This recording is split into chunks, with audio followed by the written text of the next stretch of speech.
Hello everyone, welcome back of course to Yokai Temple, and here we are up at the temple compound because we got a bunch of like moving around for the most part kind of stuff to get going today. So the first one is that behind me we have what is presently my mess of a dominantly Thaumcraft kind of area because Britannia doesn't take up... Okay, Britannia takes up some space, but not quite as much as Thaumcraft does. So these two are getting moved. They're getting moved to their own locations now, and that means that this little kind of abandoned ruin here is kind of up for, like, actual new use.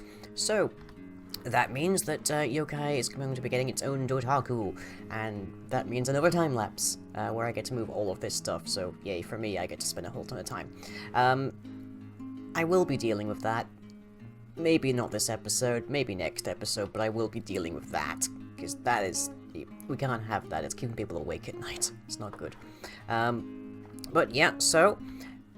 I'm keeping the infusion matrix here, partially because it's built into the road, partially because I like it here, that kind of thing. It makes a nice little, like, sort of like, statue kind of thing. And I will be explaining how we're going to be getting, the Essentia over here, other than just running backwards and forth with cardboard boxes, because that is a pain. The Gomarilises are going to be moving as well, because they are presently obstructing our path down this particular road, which leads all the way over here to the two zombie spawners in that little ruin building there, which we're going to be putting to some use. Alpine Portal staying where it is, but we will be hooking it up to a more permanent mana source. And I'm thinking that we will use this area here, where there was previously another slight little pool, but I've since erased that. Will be where we'll be having the brunt of our Essentia, at the very least. So this will be where most of the Thaumcraft stuff gets moved. So that'll be things like the Crucible, things like the Alembics, that kind of thing. And then it'll all be able to control where all the Essentia goes, and then our Lurkers here will be able to actually understand what it all is. And then the Britannia stuff will be going more sort of up here, so closer to around about here, I think. So I'll be able to have a much larger array of Gomarilises, so I'll be able to have more mana being pumped up. And it'll also be nicely overlooking what will become our dojo area with this particularly with these Tomai. So, with that in mind, let's get on with the time lapse. So I shall be back in a moment.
Phew.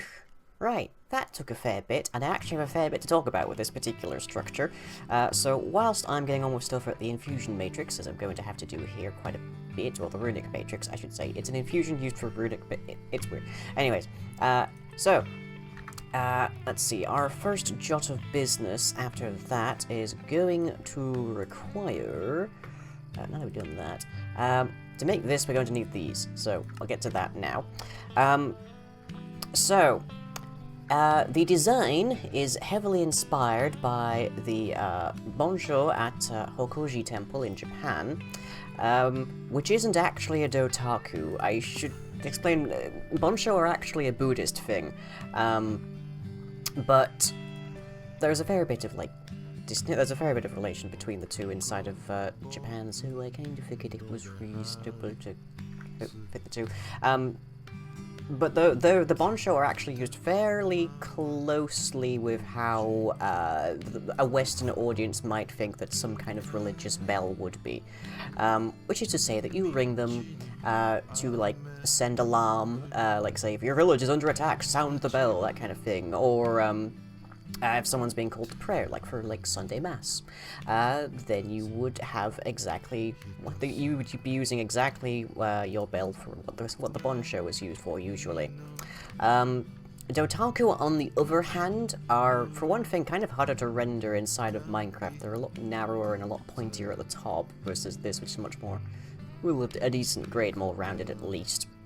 But the Bonsho serves a lot more function than the Doutaku does, and it's believed that they were used to pray for good harvests. They're not actually specifically Shinto, funnily enough. Shinto does actually have its own bells. They're called Suzu, and there's sort of like a pair of like small jingling bells at the top of a rope that you can pull for good luck when you enter a shrine and such. Does I has everything? I really hope so. Fighter coming in, Aqua and Permutatio. Yes, I do. Good. Okay. So yeah, Yokai technically doesn't have a Doutaku. I'm calling it a Doutaku, but this isn't quite accurate. This is closer to being a Bonsho. But when you see a bell, you kind of want to ring it, and a Bonsho actually sees, like, meaningful use as opposed to what the Doutaku does. So I figured that would be something that was better received than just having our own Doutaku, because we wouldn't really use it. Like, there's a fair bit of use you might get for, like, praying for a good harvest, but we always get a good harvest. That doesn't really change in Minecraft. Holy heck, that's a much bigger mirror than I was expecting. Look at that. So that is an Essentia mirror, so we can place this down, right-click it with another to pair them, and then we can send Essentia through them. Not pipe, more suck. So if there's something on the other side that needs something, it can grab it through that one. Which is the chief means of us getting our Essentia from our locus in a moment over to this runic matrix, because there's going to be a fair bit of distance once we move all of these jars. But I actually need 3 of these, so let me just reset this, add these back in. Okay, so doop, doop, doop, and an ender pearl, because apparently everything that involves the slightest thing even remotely like a teleport has to involve an ender pearl at some stage. I guess that's just how modded Minecraft works. And I have actually been trying to figure out a better control scheme for this runic matrix than just using the wand, because a few of you pointed out there are some potential issues with that. Like, just generally speaking, that I have to grab the wand out of a specific pedestal, I have to put it back into a specific pedestal, I could just use the center pedestal, all of this, and there is a thing in Automagi called the V-Reader, which if you use a remote comparator, such as linked to the runic matrix, can read V levels inside of things Essentia. Turns out the runic matrix gives some really jittery results when it finishes absorbing Essentia, but that's okay, I can build around that easily, that's easy wiring. And it does register as having Essentia in it to begin with, but for whatever reason, if you move the pedestals around a runic matrix mid-infusion, at any stage after it's begun, then it just seriously breaks. What happens is that the matrix isn't ever quite sure that it's finished absorbing Essentia, it just keeps ticking one inside of one or more of the Essentia it needs, and it keeps draining that Essentia, so it just goes nowhere, doesn't get any further than that, it just stuck infinitely. So you then have to abort it and lose a bunch of stuff. You don't lose your items because it doesn't get that far, but I tried, I really did, to come up with a system that would allow me to have these pedestals down for the maximum amount of time. So they would only rise when they were needed, but unfortunately it turns out that's not quite possible. Oh well, kind of a pain. Okay, looks like we've got everything. Still, I meticulously checked all my numbers, but it's going to be a lot easier to do that once everything is over at the Essentia locus. But, whilst this is just finishing up, so I moved all the Thaumcraft stuff to over here, so it's sort of in this nice area right by the locus. So the locus has to be within a certain range. With all of these water crystal clusters up, it's a fairly wide range, but a range nonetheless. to detect all the jars. Using the crystalline eyes that we've been using for our remote comparators. When you're placing it, you have this lapis lazuli block, you put a water crystal cluster on top of it, and then you put the locus on last. The crystal clusters around it aren't necessary, but the silverwood and the water is. So this is basically the max upgraded version of a locus, as near as you can tell. It's not really hard to upgrade, you just have more crystal clusters, which makes it fairly easy. But yes, the crystal cluster underneath the locus disappears at that stage. Okay, put you down. Thank you.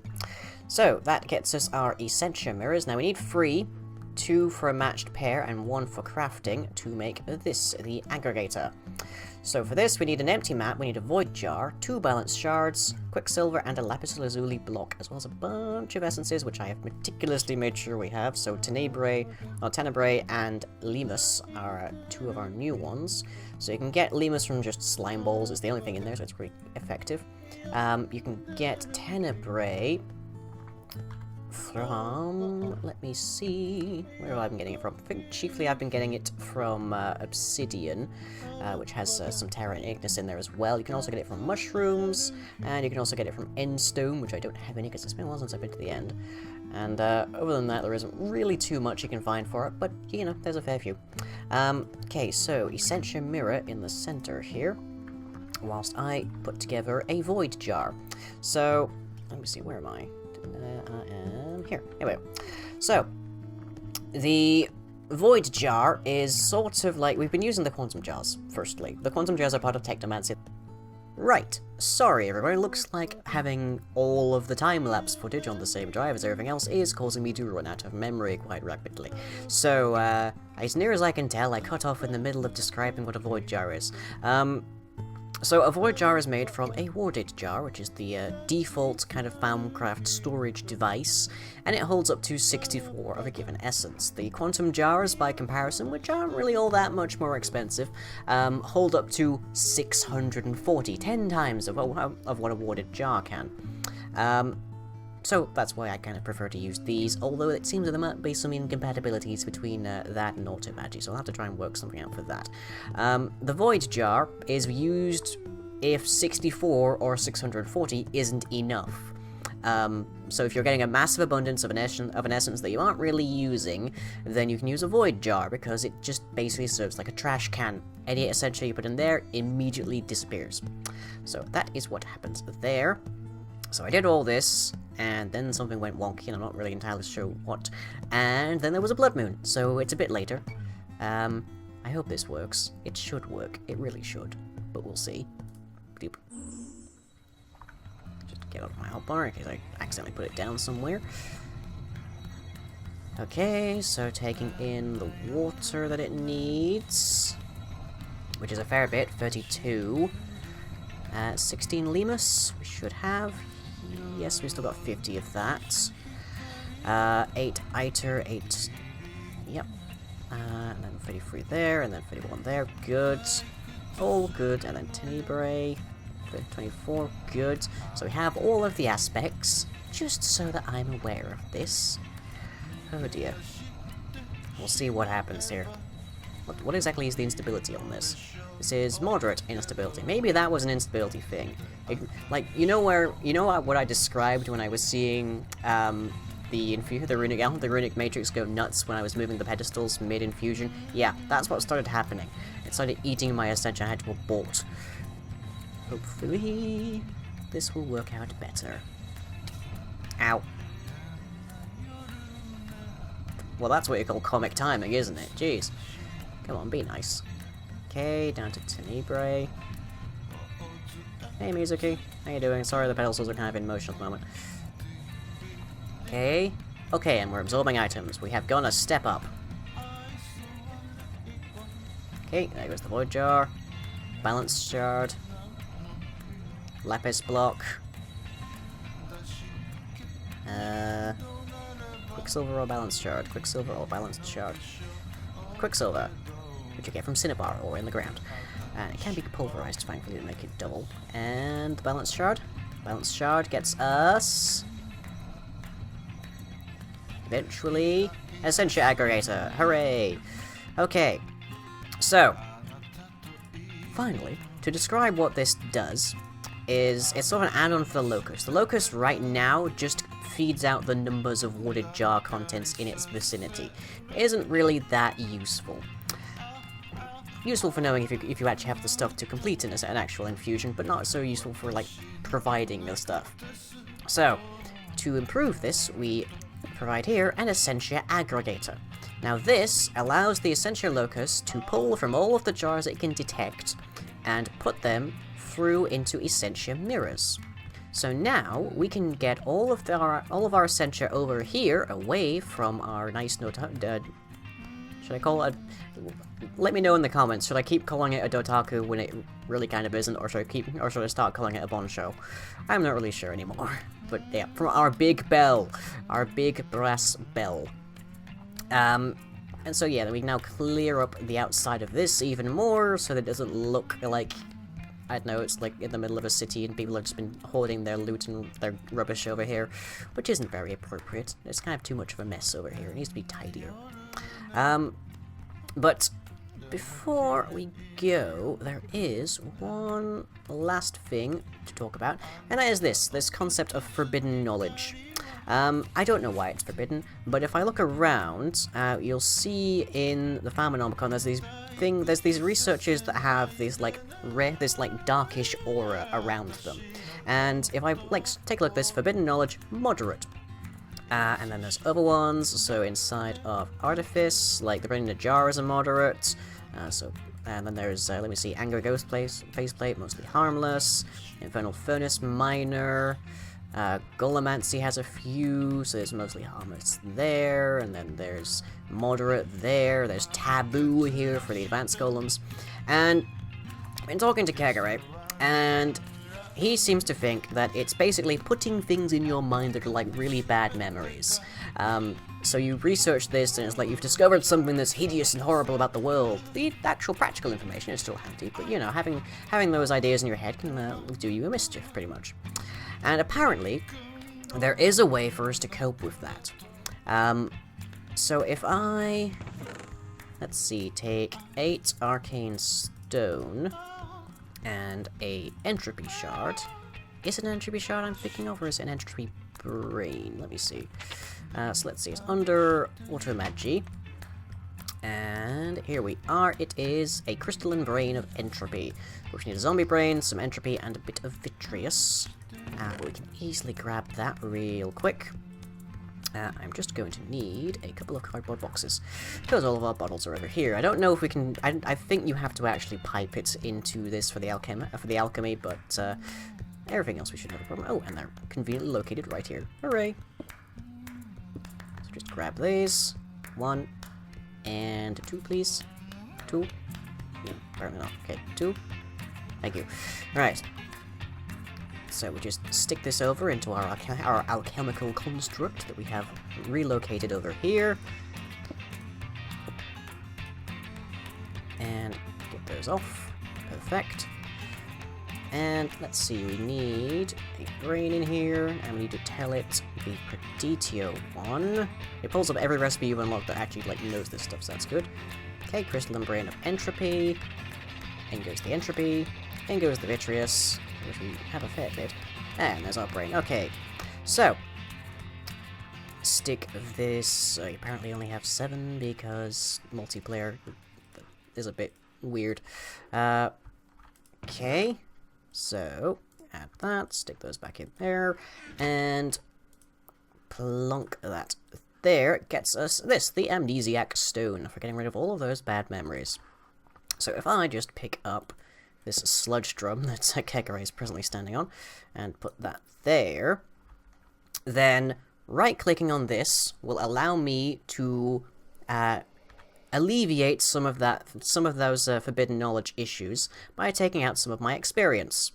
So Kagure is going to be very helpful here, because he says he's very used to stuff like this. He's very knowledgeable about forbidden knowledge and that stuff, so he's going to be taking my bad memories, so he can happily deal with all of that.